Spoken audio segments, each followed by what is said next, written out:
किसान साथियों, आज की इस वीडियो में हम भिंडी की खेती के बारे में संपूर्ण जानकारी तो जानने ही वाले हैं। साथ में जो है किसान साथियों, आप ज़्यादा से ज़्यादा प्रोडक्शन किस तरीके से ला सकते हैं, लंबे समय तक अपने भिंडी की खेती को किस तरीके से चला सकते हैं, कौन कौन सी वो मेजर पॉइंट है जिस पर आपको बहुत ही ज़्यादा ध्यान रखने की आवश्यकता पड़ने वाली है, क्या वो रणनीति बना सकते हैं, क्या वो प्लान के साथ आप भिंडी की खेती कर सकते हैं जिससे आप लॉन्ग टाइम तक भिंडी की खेती से आप ज़्यादा से ज़्यादा प्रॉफिट जनरेट कर सकते हैं। इसके बारे में प्रॉपर तरीके से स्टेप बाय स्टेप आज की इस वीडियो में जानकारी जानने वाले हैं। तो वीडियो को कंप्लीट देखिएगा और चैनल पर पहली बार आए तो पहले चैनल को भी सब्सक्राइब कर ले।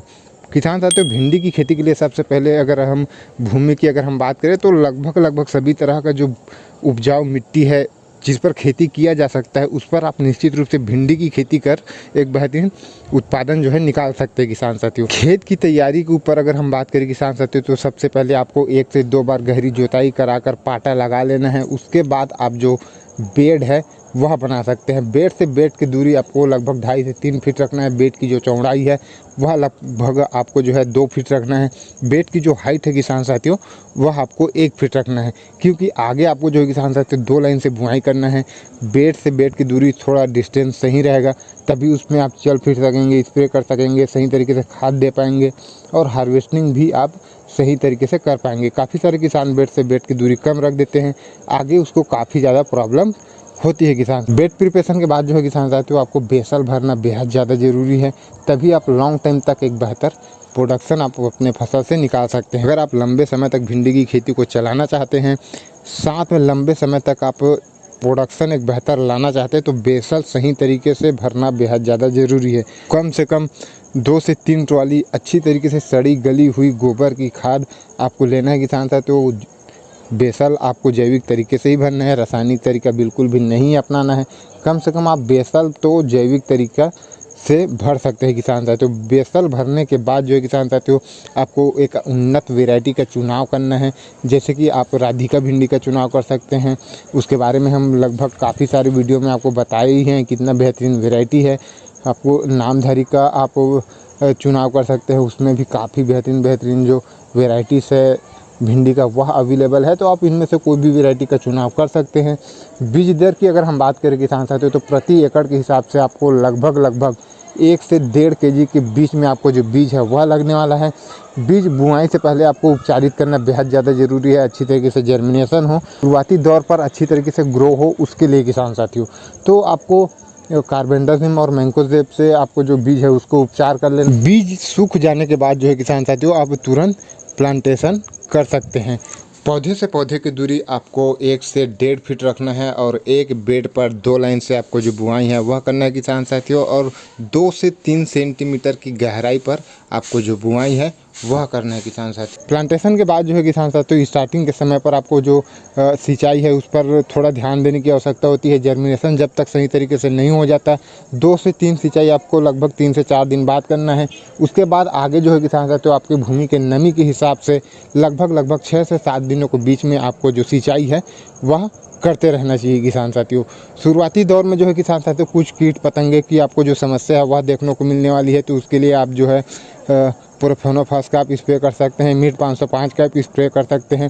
साथ में एक हल्का फुल्का कोई फंगीसाइड कार्बेंडाजिम मैंकोजेब जैसे कि साफ पाउडर या फिर टर्फ जो स्वाल कंपनी का आता है, इस तरीके से कोई एक फंगीसाइड आप उसके साथ ले सकते हैं। किसान साथियों, स्टार्टिंग के समय पर ग्रोथ को लेकर आपको जो है समस्या देखने को मिल रही है, वैसे पर जो है किसान साथियों आप 19 है और साथ में जो गिरनोका जो कि जिब्रेलिक एसिड है, ये दोनों को जो है किसान साथियों आपको स्प्रे कर देना है। लगभग 8 से 10 से 15 दिन बाद जो है किसान साथियों आपको फिर से उसको आप रिपीट कर सकते हैं, जिससे आपका जो फसल है भिंडी है वह अच्छी तरीके से ग्रो होने लगेगा। किसान साथियों, समस्याओं के ऊपर अगर हम बात करें किसान साथियों, तो ज़्यादातर जो समस्याएं हैं वह आप तो एक तो सबसे पहले आपको लीफ कर्ल की समस्या आपको देखने को मिलने वाली है, या दूसरा सबसे बड़ी समस्या जो है भिंडी की खेती में है जो है किसान साथियों वह होता है सकिंग पेस्ट।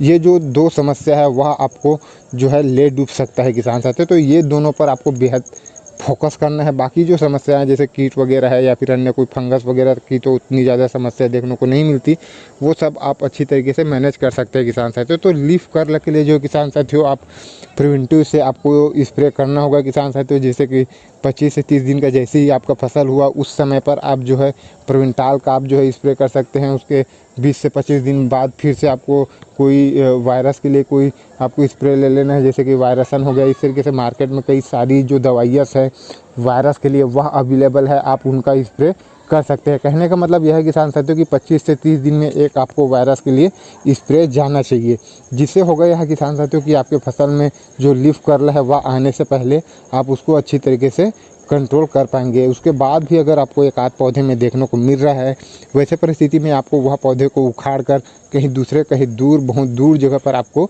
ले जाकर फेंक देना है किसान साथियों। सकिंग पेस्ट के लिए किसान साथियों आपको एक प्रॉपर एक शेड्यूल बनाकर चलना होगा। हफ्ते में एक दिन आपको जो रस चूसक कीट है उसके लिए एक स्प्रे जाना है, मतलब जाना ही चाहिए किसान साथियों। ऐसा नहीं किसान साथियों कि आपको सिर्फ एक ही जो दवाई आप ले रहे हैं उसकी ही रिपीट करते जाना है।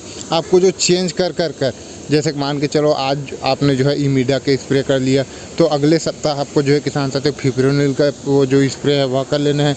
उसके बाद जो है किसान साथियों आप थैमाथोक्सम का आप स्प्रे कर सकते हैं। उसके बाद फिर आप जो है किसान साथियों इमीडा फिर से आप ले सकते हैं। कहने का मतलब यह है कि लगातार एक ही टेक्निकल एक ही ग्रुप का आपको जो स्प्रे है वह नहीं लेना है। बाकी 2-3 स्प्रे के बाद आप वापस जो पहले आपने जो टेक्निकल का लिया हुआ था वही टेक्निकल का आप स्प्रे कर सकते हैं। तो इस तरीके से आप जो सकिंग पेस्ट है उसको अच्छी तरीके से कंट्रोल में रख सकते हैं। और कहीं ना कहीं यही सब जो सकिंग पेस्ट है इन्हीं को आप कंट्रोल कर लेते हैं किसान साथियों, तो लीफ कर्ल आ भी जाया रहता है। कहने का मतलब यह है किसान साथियों कि जो लीफ कर्ल को फैलाने का जो कार्य है वह सकिंग पेस्ट ही करता है किसान साथियों। तो आपको इसको कंट्रोल में रखना बेहद ज़्यादा ज़रूरी हो जाता है। और जैसे कि किसान साथियों जैसे कि हमने स्टार्टिंग के समय पर ही बात की कि आप अपने फसल को लॉन्ग टाइम तक कैसे चला सकते हैं, उसके लिए जो किसान साथियों आपको जो है स्प्रे के माध्यम से 052 34 है 19 है 1261 है, इनका आपको जो है बीच बीच में लगभग 15 से 20 दिनों में आपको स्प्रे करते रहना चाहिए। इससे सबसे पहली बात तो हो गया है किसान साथियों कि आपके फसल में जो फ्रूट्स है वह काफ़ी ज़्यादा आएंगे, साथ में जो ग्रोथ है उसका वो काफ़ी ज़्यादा आएंगे, जिसकी वजह से ऑल ओवर आपका जो प्रोडक्शन है वह बहुत ही ज़्यादा हाई तो होने ही वाला है। साथ में जो है किसान साथियों आपका जो फसल है वह लंबे समय तक हरा भरा रहेगा। साथ में जो है किसान साथियों लंबे प्रोडक्शन की जैसे कि हमने बात की तो आपको जो कैल्शियम है मैग्नीशियम है और साथ में जो बोरॉन है इनका आपको जो स्प्रे है वह बीच बीच में करते रहना चाहिए किसान साथियों, जिससे प्रोडक्शन तो बढ़ेगा ही, साइज भी बढ़ेगा। तो ऑल ओवर आपका जो प्रोडक्शन है वह काफ़ी ज़्यादा हाई होने वाला है, फसल आपके लॉन्ग टाइम तक चलने वाला है किसान साथियों। अब इसी बीच में हम जैसे कि हमने एक और बात करी कि आप जो है क्या रणनीति क्या प्लान के साथ आप खेती कर सकते हैं, जिससे आप एक लंबे समय तक खेती करते हुए एक बेहतर प्रॉफिट भिंडी की खेती से कर सकते हैं। ज़्यादातर जो किसान है सफल जो किसान है वो 2 प्लान के साथ करते हैं किसान साथियों गर्मी पर भिंडी की खेती। पहला प्लान यही होता है किसान साथियों रेट अच्छा रहा, गर्मियों के दिन पे रेट अच्छा देखने को मिला तो हम गर्मी तक फसल को चलाएंगे। उसके बाद बरसात के आते आते जो बरसाती हमारा फसल होता है जो भी हम फसल करते हैं उस समय पर निकाल देते हैं किसान साथियों। लेकिन वहीं पर दूसरा प्लान यह रहता है किसान साथियों जैसे कि आपको पता ही है बरसात के आते आते या फिर बरसात का जो एंट्री जो टाइमिंग रहता है, बरसात आ रहा होता है उस समय पर और बरसात के शुरुआती दौर पर जो सब्जियों का जो डिमांड है मार्केट प्राइस है वह काफ़ी ज़्यादा हाई हो जाता है किसान साथियों।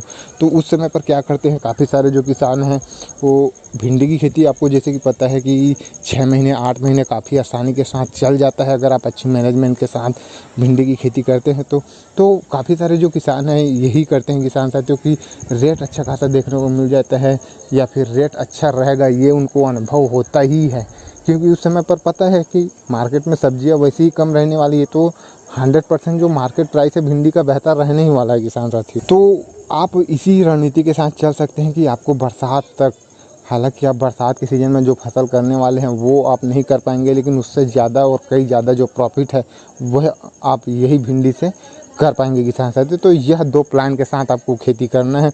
हाँ, उसी बीच में आपको मार्केट डाउन देखने को मिल रहा है, वैसे परिस्थिति में आप भिंडी की फसल को निकाल दूसरा फसल बरसाती फसल या फिर कोई दूसरा सब्जी आप उस समय पर लगा सकते हैं। तो ये प्लान के साथ करते हैं किसान साथियों तो निश्चित रूप से आप भिंडी की खेती से 3 से 4 लाख की कमाई बहुत ही आसानी के साथ कर सकते हैं। वीडियो अगर आपको पसंद आई हो तो एक लाइक, अन्य किसान साथियों तक शेयर करें और फॉलो करना बिल्कुल भी ना भूलें। धन्यवाद।